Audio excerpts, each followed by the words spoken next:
हम लोगों का जो सिस्टम है एमसीक्यू वाला, वो बार बार कोई भी पर्सन या कोई भी टीचर बोलते हैं एमसीक्यू पढ़ लेना, एमसीक्यू पढ़ लेना।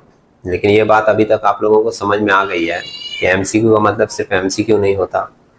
उसमें हम लोगों का match the column, assertion reason, true false, सभी तरह के क्वेश्चन होते हैं, है ना। तो हम लोग लास्ट डिस्कस किए थे एमसीक्यू टाइप जो ईयर क्वेश्चंस आए हुए थे, कॉस्ट का और टैक्स का, दोनों का किए हैं।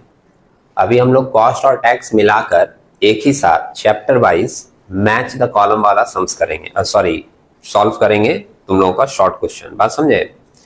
मैच द कॉलम निकाल लेना सभी लोग। पहले टैक्स वाला पार्ट का करेंगे स्टेप वाइज, चैप्टर वाइज, मतलब इंट्रोडक्शन, उसके बाद था बेसिक कॉन्सेप्ट, फिर इनकम एग्जेम्प्ट फ्रॉम टैक्स और फिर रेसिडेंशियल स्टेटस। उसके बाद फिर कॉस्ट वाले पार्ट में जाएंगे। बात समझे? ज्यादा क्वेश्चंस आपको चैप्टर वाइज में नहीं मिलेगा, 2 4 3 करके जो भी क्वेश्चन मिले वो हम लोग चैप्टर वाइज देखते हुए जाएंगे। सबसे पहले इंट्रोडक्शन वाला पार्ट निकालना और उसमें निकालो मैचिंग द क्वेश्चंस। देखो एक बार टैक्स वाला पार्ट पहले हम लोग कर रहे हैं, तो टैक्स वाले पार्ट में आप इंट्रोडक्शन में चले जाइए और इंट्रोडक्शन में निकाल के देखिए मैचिंग क्वेश्चन मिल रहा है सभी को। क्वेश्चन नंबर 1 केयरफुली देखना, और अगर कोई चाहो तो वहां पर क्या करना, नोट भी कर लेना। मैच द कॉलम आपको करने के लिए चैप्टर का नॉलेज आपके पास सही से होना चाहिए। चैप्टर अगर आप पढ़े हैं, उसके बारे में समझे हैं, तो आप लाइन पढ़कर समझ जाएंगे कि ये किससे कनेक्टेड हो रहा है। और अगर मान लो चैप्टर तुम बिल्कुल भी नहीं पढ़े हो, तो फिर जो बातें आपको अभी बताई जा रही है उसको थोड़ा फॉलो कीजिए, और फॉलो करने के बाद देखिए कि वो किससे कनेक्ट हो पा रहा है। सब लोगों के दिमाग में कि एमसीक्यू करना है, चैप्टर पढ़ता ही नहीं है लोग। चैप्टर अगर अच्छे से पढ़ा रहेगा, आपका एमसीक्यू ढंग से सॉल्व हो जाएगा। और जो लोग बिल्कुल भी नहीं पढ़े हैं चैप्टर, उनके पास फिर दूसरा रास्ता है कि उनको एमसीक्यू जितना भी क्वेश्चन आप पढ़ते हो उसको बार बार आपको क्या करना पड़ेगा, रिवाइज करना पड़ेगा। जितना ज्यादा रिवीजन करोगे उतना तुम्हारे दिमाग में वो चीज स्टोर रह पाएगा। मिल गया सभी को? क्वेश्चन नंबर 1 देखिएगा, जिसमें बोला है match list 1 and list 2 and select the correct answer using the codes given below the list. एक लिस्ट दिया है, दिख रहा है आपको, लिस्ट 1 है, लिस्ट 2 है, उसके नीचे फिर कोड है जिसमें आपको सेलेक्ट करके सही ऑप्शन देना है। लिस्ट 1 में 3 आइटम है। अच्छा एक बात और बता दें, जैसे तुम किस तरह से कनेक्ट करते हो वो सबका अपना अपना चॉइस होता है। मेरा तरीका क्या है, हम पहले लिस्ट 1 का हर आइटम पढ़ लेते हैं, बात समझे, उसके बाद लिस्ट 2 का पढ़ते हैं और स्टार्टिंग से ही मैच करते जाते हैं कि लिस्ट 2 का अब कौन सा आइटम लिस्ट 1 से मैच कर रहा है। जैसे एक बार देखना, लिस्ट 1 हम एक ही साथ देख लिए, 3 आइटम है। पहला आइटम है ए नंबर में इनकम टैक्स, दूसरा आइटम है B goods and service tax, और तीसरा आइटम है म्युनिसिपल टैक्स। 3 आइटम मिल गया लिस्ट 1 का। अब लिस्ट 2 में हम देख रहे हैं, तो लिस्ट 2 में हमको पहला ऑप्शन दिख रहा है नंबर 1 इनडायरेक्ट टैक्स, तो मैं उसी समय उसको मिलाकर देखूंगा कि इनडायरेक्ट टैक्स किससे मैच कर रहा है। लिस्ट 1 का जो बी नंबर ऑप्शन है ना, गुड्स एंड सर्विस टैक्स, वो इनडायरेक्ट टैक्स होता है। हो गया मैच, मतलब बी का 1। फिर दूसरा नंबर दिया लिस्ट में लोकल टैक्स, तो जो म्युनिसिपल टैक्स होता है वो लोकल टैक्स होता है, तो सी का 2 से मैच हो गया। और तीसरा नंबर पॉइंट है लिस्ट 2 में डायरेक्ट टैक्स, तो इनकम टैक्स जो होता है वो डायरेक्ट टैक्स होता है, तो अपना इधर ए का 3 के साथ मैच हो गया। बात समझे? इस तरीका से मैं करता हूं कि पहले एक साइड का लिस्ट पूरा पढ़ लिया, दूसरा वाला एक एक पढ़ पढ़ के मिलाता चला गया। अब नीचे जो ऑप्शन दिया है उसमें ऑप्शन तुम देख लो कौन सा ऑप्शन तुम्हारा मैच कर रहा है। ए का बोला गया था 3, ए का 3, बी का बोला गया था 1 और सी का बोला गया था 2। तो ये वाला तुम नीचे देखो, ऑप्शन नंबर ए में ये बात लिखी हुई है, तो हम लोग ऑप्शन ए को क्या करेंगे, करेक्ट ऑप्शन मानेंगे। सेकेंड नंबर क्वेश्चन देखो, match list 1 and list 2 and select the correct answer using the codes given below. List 1 में क्या दिया, टैक्स इवेशन। अब देखिए अगर आप चैप्टर पढ़े हैं तो आपको इसका मीनिंग दिमाग में तुरंत आ जाएगा। टैक्स इवेशन का मतलब क्या आपको बताया गया था कि हम लोग टैक्स को बचाने की कोशिश करते हैं by taking illegal activities. Tax evasion जो होता है वो इलीगल है, क्योंकि उसमें हम लोग क्या करते हैं, फैक्ट्स एंड फिगर को छुपाते हैं और छुपाकर गवर्नमेंट को नहीं बताकर अपना टैक्स बचाते हैं। ये एक इलीगल एक्टिविटीज है। दूसरा ऑप्शन दिया टैक्स अवॉइडेंस। टैक्स अवॉइडेंस का मतलब भी आपको बताया गया है कि टैक्स अवॉइडेंस का मतलब होता है टैक्स को बचाना, बट टैक्स अवॉइडेंस के केस में क्या होता है कि हम लोग गवर्नमेंट के रूल्स रेगुलेशन को मानकर फिर उसके बाद क्या करते हैं, अपना टैक्स बचा पाते हैं, समझे।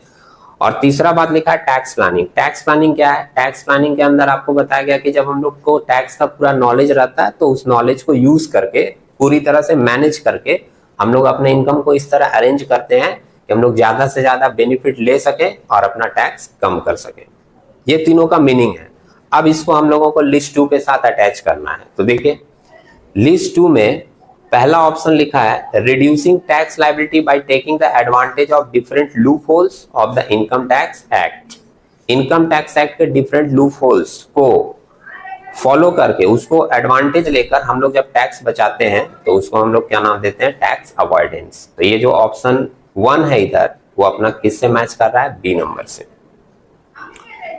2 नंबर पॉइंट में लिखा है लिस्ट 2 का reduce tax liabilities by suppression of facts and figures. तो इसके बारे में क्या बोला गया कि अगर आप फैक्ट्स एंड फिगर को छुपाकर टैक्स बचाते हो, ये इलीगल एक्टिविटीज है जिसको हम लोग बोलते हैं टैक्स इवेशन। तो लिस्ट 2 का जो आपका 2 नंबर पॉइंट है वो लिस्ट 1 के ए नंबर पॉइंट से मैच कर रहा है। ए का 2 हो गया। और लास्ट में एक बचा है 3 number reduction of tax liabilities by availing the maximum benefits of various exemptions, rebate, relief, concession, incentive etcetera. जितना भी इनकम टैक्स में रिबेट है, रिलीफ है, जितना भी आपको सुविधा मिल सकती है वो सारा सुविधा लेकर अगर हम लोग टैक्स का अरेंजमेंट करते हैं तो उसको हम लोग नाम देते हैं टैक्स प्लानिंग। तो सी का 3 के साथ मैच हो रहा है। हम नीचे वाले ऑप्शन में देख लो किसके साथ किसका दिया है। ए का बोला गया 2, बी का बोला गया 1 और सी का बोला गया 3। तो ऑप्शन बी में हम लोगों को इसका सही अरेंजमेंट दिख रहा है। इंट्रोडक्शन वाले चैप्टर में ये 2 क्वेश्चन थे और ये दोनों क्वेश्चन आपको समझ आए होंगे। और जितना ज्यादा जैसे ऐसा नहीं समझ के रखना कि ये मैच द कॉलम है तो मैच द कॉलम के साथ ही आएगा। इसी को किसी तरह से अरेंज करके वो फिल इन द गैप्स में भी डाला जा सकता है, समझ रहे हैं। इसी को अरेंज करके हम लोग ट्रू फॉल्स में भी डाल सकते हैं। तो इसलिए क्या है, जिस चीज को भी पढ़िए खाली आंसर देखकर मत पढ़िए, उसको थोड़ा समझ कर पढ़िए कि इसको तोड़कर फिल इन द गैप्स में दे दे, ट्रू फॉल्स में दे दे, एमसीक्यू में दे दे या मैचिंग डायरेक्ट दे दे, कुछ भी दे दे। अगर हम ये पॉइंट पढ़े हैं तो हम इसके बारे में आंसर दे सकते हैं। नेक्स्ट चैप्टर में आ जाइएगा आप लोग basic concept and definition under the income tax act. इसके अंदर में जो हम लोगों का लिस्ट है वो भी देख लेते हैं।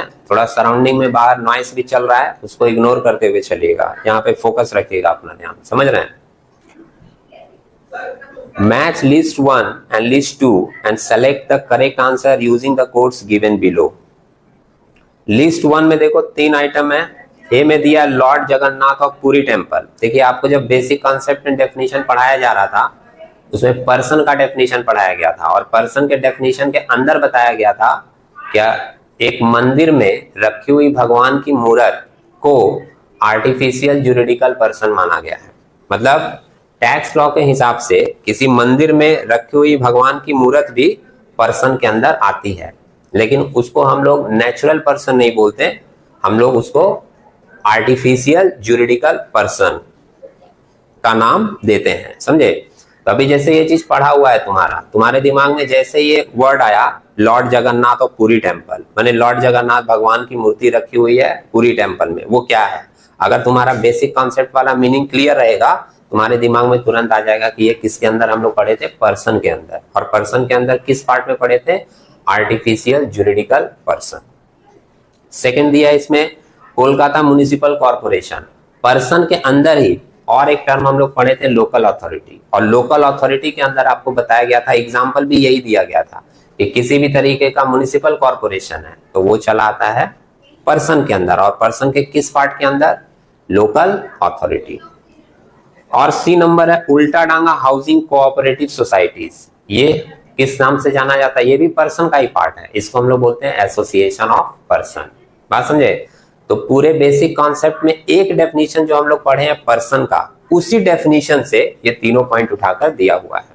और लिस्ट 2 में देख लो पहला ऑप्शन है लोकल अथॉरिटी, तो ये किसके साथ मैच हो रहा है, कोलकाता म्युनिसिपल कॉर्पोरेशन। दूसरा ऑप्शन है आर्टिफिशियल जुरिडिकल पर्सन, किसके साथ मैच हुआ, लॉर्ड जगन्नाथ इन पुरी टेम्पल। और तीसरा ऑप्शन लिस्ट 2 में है एसोसिएशन ऑफ पर्सन, किसके साथ मैच हो रहा है, उल्टा डांगा कोऑपरेटिव हाउसिंग सोसाइटी। समझ रहे हैं। आप चाहें तो वहां पर लिख भी लीजिए। ऑप्शन नीचे रहेगा, ऑप्शन मैच करके तुमको करेक्ट बताना है। तो नीचे देखो ऑप्शन जो दिया हुआ है, एक्चुअल में ऑप्शन इसका सेकंड पेज में दिया है। ऑप्शन ए में देखो मैच कर रहा है, ए का 2, बी का 1, सी का 3। ठीक है, इसके बाद नेक्स्ट क्वेश्चन बोल रहा है match list 1 and list 2 and select the correct answer. List 1 में एसएससी, ये सही है। इसमें क्या किया, तीनों सेक्शन दे दिया। तो भैया सेक्शन तो आपको याद रखना पड़ेगा। एसएससी का सेक्शन कौन सा होता है, section 2 sub section 7। Assessment year का सेक्शन होता है 2, सेक्शन 2 सब सेक्शन 9। और है एक पर्सन का सेक्शन होता है सेक्शन 2 सब सेक्शन 31। तो जो सेक्शन है वो आपको याद रखने पड़ेंगे। अच्छा एक बात और है, जैसे मान लो सेक्शन तुम याद नहीं रख पा रहे हो, तो क्वेश्चन जो है यहाँ पर कितने आसानी से दिया जा रहा है, समझ रहे हो मेरी बात, कि जो थोड़ा सा रीड किया, जो बिल्कुल भी नहीं पढ़ा है चैप्टर को, उनकी बात अलग है। लेकिन जो रीड कर रहा है, जो पढ़ रहा है, जो सेक्शन पढ़ रहा है लेकिन उसको याद नहीं रह पा रहा है, तो आपके सामने जब वो चीज आएगी, अगर आपका पढ़ा हुआ है तो आपका दिमाग बोलेगा कि हाँ इसका सेक्शन ये वाला होगा। लेकिन आप बिल्कुल भी अगर नहीं पढ़े हो तो फिर क्या चलेगा, इसके ऊपर तुक्केबाजी चलेगी। तुक्का सही भी हो सकता है, गलत भी हो सकता है। तो एसएससी किसके साथ मैच कर रहा है, ए मैच कर रहा है 3 नंबर पॉइंट के साथ सेक्शन 2 सब सेक्शन 7। बी जो है वो मैच कर रहा है 1 के साथ सेक्शन 2 सब सेक्शन 9। और सी जो पर्सन है वो मैच कर रहा है 2 के साथ, सी का 2 सेक्शन 2 सब सेक्शन 31। इसका ऑप्शन हम लोगों को नीचे दिख रहा है, बी नंबर पॉइंट में इसका आंसर जो दिया है अरेंजमेंट वो सही कोड है। बी नंबर आप इसका टिक कर लेना। नेक्स्ट चैप्टर हम लोगों का सिलेबस में है इसका इनकम एग्जेम्प्ट फ्रॉम टैक्स। इसको हम लोग इनकम एग्जेम्प्ट फ्रॉम टैक्स भी बोलते हैं, और आपके बुक में इसका नाम लिखा है income which do not the part of total income. समझे, इसको हम लोग शॉर्ट में इनकम एग्जेम्प्ट फ्रॉम टैक्स भी बोल देते हैं। मतलब वो सारे इनकम जो टोटल इनकम निकालने के समय कंसीडर नहीं किए जाते, वो आता है इसके अंदर में। इसमें आप देखोगे मैचिंग क्वेश्चंस जब आया है आपके पास, तो मैच लिस्ट 1 विथ लिस्ट 2। अच्छा इसमें भी देखो सेक्शन दे दिया है, बढ़िया बात है। ज्यादा से ज्यादा सेक्शंस और रूल्स ही हम लोगों को टैक्स के अंदर पढ़ने पड़ते हैं। लिस्ट 1 में दिया receive by a member of HUF. दूसरा दिया partner share in the form, नहीं partner share in the form नहीं होगा, partner share in the firm होगा, FIRM। फर्म का मतलब होता है पार्टनरशिप बिजनेस। उसके बाद है daily allowance of MPs and MLA। जो MP और MLA होते हैं पॉलिटिशियन वगैरह, उनको डेली का खर्चा मिलता है, उसको हम लोग बोलते हैं डेली अलावेंसेस। अब लिस्ट 2 में सेक्शन है, तो पहला लिखा है सेक्शन 10 सब सेक्शन 2A दिख रहा है, ये पार्टनरशिप से रिलेटेड है। तो ये हम लोगों का जो बी नंबर ऑप्शन था ना लिस्ट 1 में, उसके साथ मैच करेगा। दूसरा है सेक्शन 10 सब सेक्शन 17। ये सेक्शन 10 सब सेक्शन 17 नेताओं के अलावेंसेस के लिए है। तो जो सी ऑप्शन था daily allowance of MPs and MLA, वो सी वाला ऑप्शन नंबर 2 के साथ मैच करेगा। और सेक्शन 10 सब सेक्शन 2 जो है वो received by a member of HUF। HUF का मीनिंग आपको बताया गया था, Hindu undivided family. Hindu undivided family business का इनकम कंसिडर किया जाता है सेक्शन 10 सब सेक्शन 2 में। तो अब नीचे देख लो कौन सा कोड मैच कर रहा है, ए का 3, बी का 1 और सी का 2 किसके साथ मैच कर रहा है ये कोड, ऑप्शन ए के साथ। ऑप्शन ए करेक्ट आंसर होगा। नेक्स्ट इसमें है match list 1 with list 2। List 1 में दिया है sum received under life insurance policy. Sum receive under life insurance policy, B है इनकम ऑफ लोकल अथॉरिटी और सी है income of units of mutual fund. अच्छा यूनिट्स ऑफ म्यूचुअल फंड और dividend के बारे में ज्यादा डिस्कशन किए थे, समझ रहे हो। तो इसमें जो सी ऑप्शन है ना, उसका सेक्शन 10 सब सेक्शन 35 है, मतलब सी का 3 एकदम सामने सामने। अच्छा लिस्ट 2 में नंबर 1 सेक्शन 10 सब सेक्शन 200 लिख दिया, दिख रहा है, वो 200 नहीं होगा, सेक्शन 10 सब सेक्शन 20 होगा, सेक्शन 10 सब सेक्शन 20। और वो सेक्शन मैच होता है income of A local authority के साथ, 1 का बी के साथ ऑप्शन मैच हो रहा है। और 2 नंबर जो दिया है लिस्ट 2 में सेक्शन 10 सब सेक्शन 10D, ये सेक्शन कंसिडर होता है लाइफ इंश्योरेंस पॉलिसी के लिए। सुने, अब देखो मिलाकर कौन से ऑप्शन में तुमको ये मिल रहा है। मैं फिर से बोल दूं, ए नंबर जो है वो 2 के साथ मैच हो रहा है, बी नंबर लोकल अथॉरिटी वाला 1 के साथ मैच हो रहा है, और income of units of mutual fund 3 के साथ मैच हो रहा है। नीचे देखो 4 कोड दिया है, 4 कोड में A B C D, B number code जो है वो तुम्हारा हमारे ऑप्शन के साथ मैच हो रहा है, तो option B is the right answer. Income which do not part of total income के बाद लास्ट आपका एक चैप्टर है residential status and incidence of tax बोलकर, है ना। तो residential status and incidence of tax में आप अगर आओगे तो इसमें भी आपको कुछ मैच द कॉलम मिलेगा। एक्सरसाइज में आइए, क्या बात है, इसमें नहीं दिया है क्या मैच द कॉलम? तो हाँ मिल गया, दिखा। Match list 1 with list 2, residential status and incidence of tax वाला। लिस्ट 1 में ऑप्शन है ए सिटीजनशिप, बी है रेसिडेंशियल स्टेटस और सी है जीएसटीएन नंबर। अच्छा, पढ़ने के समय आपको बताया गया था चैप्टर सिटीजनशिप और रेसिडेंशियल स्टेटस दोनों अलग अलग चीजें होती हैं। सिटीजनशिप एक ब्रॉड एरिया है, रेसिडेंशियल स्टेटस एक नैरो एरिया है। सिटीजनशिप का मतलब होता है कि अगर आपको किसी देश का सिटीजनशिप मिल रखा है तो आपको उस देश के फंडामेंटल राइट्स भी मिल रखे हैं। लेकिन रेसिडेंशियल स्टेटस एक नैरो एरिया है, ये सिर्फ यूज होता है किस पर्पस के लिए? For the purpose of income tax, बात समझे। और जीएसटीएन नंबर तो गुड्स एंड सर्विस टैक्स से जुड़ा हुआ है। जो लोग जीएसटी का एरिया क्रॉस करते हैं, जो उसके लिमिट है, तो उनको जीएसटीएन नंबर लेना पड़ता है। अब लिस्ट 2 में देखो, पहला ऑप्शन है इनकम टैक्स। इनकम टैक्स किससे जुड़ा हुआ है? रेसिडेंशियल स्टेटस से, जीएसटी एक्ट जीएसटीएन नंबर से, और जनरल लॉ ये सिटीजनशिप से रिलेटेड है। तो ऑप्शन मिल गया आपको, ए का हम लोग को मिल गया 3, नीचे ऑप्शन देखते जाना, ए का 3, बी का हम लोगों को मिल रहा है 1 और सी का 2। ऑप्शन ए में ये कोड दिया हुआ है अरेंज करके, ऑप्शन ए करेक्ट आंसर होगा। 2 नंबर में देखोगे match list 1 and list 2 and select the correct answer using the codes given below the list. List 1 में है first basic condition of section 6 subsection 1, second basic condition of section 6 subsection 1, first additional condition of section 6 subsection 6 clause A. अब देखिए, जब आपको ये chapter पढ़ाने के समय इसके रूल्स लिखवाए जा रहे थे तो बहुत लोगों के मन में ये क्वेश्चन आ रहा था कि इतना बड़ा बड़ा रूल क्या करेंगे पढ़ के, थ्योरी तो लिखने के लिए आएगा नहीं। समझ रहे हैं मेरी बात? लेकिन यहां पर अब क्या दिया है ये सोचो, जो आपको रेसिडेंशियल स्टेटस का बेसिक कंडीशन का रूल्स लिखवाया गया था सेक्शन 6 सबसेक्शन 1 का, वो रूल ही पूरा दे दिया है और आपको बोला है कि मैच करके बताओ कि कौन सा रूल किसके साथ मैच करता है। समझ रहे हैं मेरी बात? अगर मान लो आप उसको एक बार भी पढ़े ही नहीं हो, तुम उसी समय सोच रहे थे इतना बड़ा बड़ा थ्योरी पढ़ के क्या करेंगे, इतना बड़ा बड़ा थ्योरी लिखना थोड़ी ही होगा एमसीक्यू में। तुम उसको पढ़े ही नहीं, तुम उसको समझे ही नहीं, तुम इसको कैसे मैच कर पाओगे? समझ रहे हैं मेरी बात? ये आपको इसलिए बताया गया, फिर कभी आपके सामने एमसीक्यू पैटर्न की चीजें आए तो वहां पर आप समझिएगा कि आपको चैप्टर का कॉन्सेप्ट समझना और चैप्टर की डिटेल एक्सप्लेनेशन जब बताई जाती है तो उसको क्लियरली सुनना और समझना जरूरी होगा। बात समझे?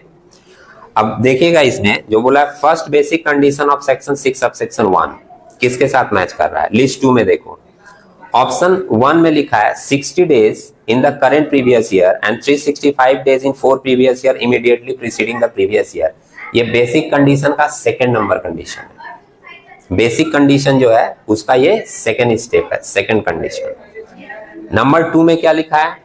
Stage in India at least for a period of 182 days. ये बेसिक कंडीशन का पहला कंडीशन है। और 3 नंबर में दिया है he must be A resident of India in at least 2 previous year immediately preceding the previous year.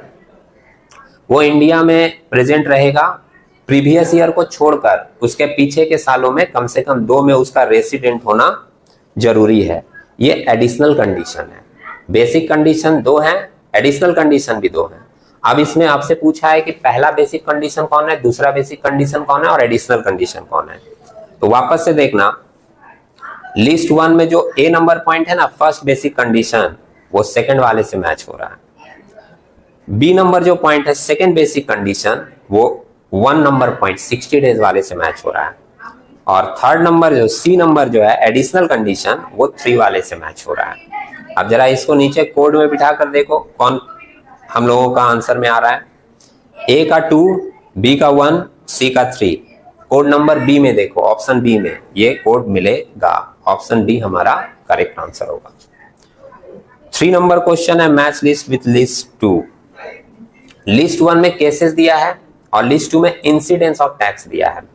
मतलब केसेस कि कौन सा इंडिविजुअल का क्या कंडीशन है तो उस पर कौन सा टैक्स, माने किस क्राइटेरिया में उस पर टैक्स अप्लाई होगा, वो सेकेंड लिस्ट में दिया है। ए नंबर पॉइंट बता रहा है income accrued and received outside India, मतलब इनकम आपने कमाया भी है इंडिया के बाहर और रिसीव भी किया है इंडिया के बाहर। Accrued and received outside India, income आपने कमाया भी है इंडिया के बाहर और रिसीव भी किया है इंडिया के बाहर। बी नंबर ऑप्शन बोल रहा है income accrued and received outside India but the business is controlled from India, मतलब आपने इंडिया से बाहर इनकम कमाया है, इंडिया से बाहर इनकम रिसीव किया है, लेकिन बिजनेस को कंट्रोल किया जा रहा है इंडिया से। और सी नंबर ऑप्शन बोल रहा है income accrued in India but received outside India, मतलब आपने इनकम कमाया है इंडिया में लेकिन रिसीव किया है इंडिया के बाहर। इस 3 कंडीशन में किस पर्सन को टैक्स देना होगा और किस को नहीं देना होगा ये डिसाइड करके बताया जाता है इंसिडेंस ऑफ टैक्स के अंदर में। अब लिस्ट 2 का पहला ऑप्शन देखो, पहला ऑप्शन में बोला है रेसिडेंट एंड ऑर्डिनरी रेसिडेंट और इसी में कॉमा देकर लिखा है resident but not ordinary resident. Second number list 2 में है ऑल इंडिविजुअल एसएससी और थर्ड ऑप्शन में है लिस्ट 2 का रेसिडेंट एंड ऑर्डिनरी रेसिडेंट। अब जरा इसको वापस से एक बार देखो, जो हम लोगों का ए नंबर ऑप्शन है income accrued and received outside India, मतलब कमाए भी इंडिया के बाहर हैं और रिसीव भी किए इंडिया के बाहर, तो उस केस में सिर्फ ऑर्डिनरी वाले को टैक्स देना पड़ता है। मतलब जो लिस्ट 1 का ए ऑप्शन है उसका मैच होगा सिर्फ ऑर्डिनरी वाले के साथ। तो अब इधर देखो ऑर्डिनरी वाला कौन है, 3 नंबर ऑप्शन में रेसिडेंट एंड ऑर्डिनरी रेसिडेंट दिख रहा है।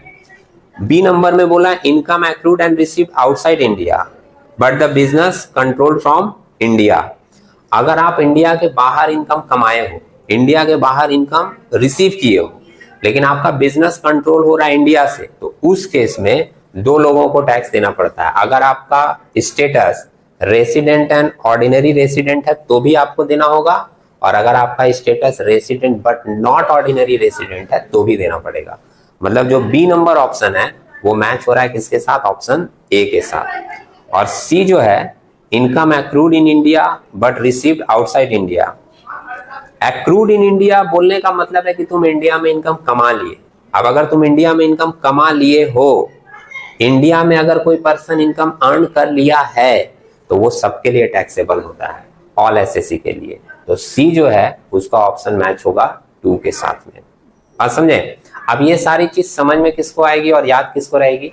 इंसिडेंस ऑफ टैक्स का सेक्शन 5 के अंदर में 5-6 पॉइंट्स का नियम है, लिखवाया है हमने प्रॉपरली कि incidence of tax section 5 5-6 points का नियम है। वो 5-6 पॉइंट्स अगर कोई एक बार पढ़ ले उसको ये चीज तुरंत समझ में आ जाएगी और तुरंत वो मैच कर लेगा कि किस केस में किस पर्सन को टैक्स देना होता है, किस केस में किस पर्सन को टैक्स नहीं देना पड़ता है। बात समझ रहे हैं? अब अगर मान लो वो इंसिडेंस ऑफ टैक्स वाला पार्ट जब आपको लिखाया गया पढ़ाया गया आप उसको कंसिडर नहीं किए तो यहाँ पर क्या होगा, आपके मन में कंफ्यूजन आएगा, ये कैसे कनेक्ट हो पा रहा है। समझ रहे हैं? जैसे इंसिडेंस ऑफ टैक्स वाला पार्ट एक बार रूल जो है 5-6 पॉइंट्स का जस्ट रूल है अंडर सेक्शन 5 के अंदर में, उसको एक बार जाकर रीड कीजिए, आपको प्रॉपरली सारा आंसर वहां पर मिलता चला जाएगा। ठीक है, तो इसका कोड एक बार देख लेना, कोड कौन सा होगा। ए जो है वो मैच कर रहा है 3 के साथ, बी जो है वो बोले किसके साथ, 1 के साथ, और सी जो है वो बोले किसके साथ, 2 के साथ। तो 4 कोड में सी नंबर कोड देखो, उसमें जो अरेंजमेंट दिया वो यही वाला है, तो इसका आंसर होगा ऑप्शन सी। बात समझे? ये टैक्स वाला पार्ट है, तो टैक्स वाला पार्ट एक बार समझ के रखिए, फिर हम लोग क्या करते हैं, कॉस्ट वाला करते हैं। ठीक है,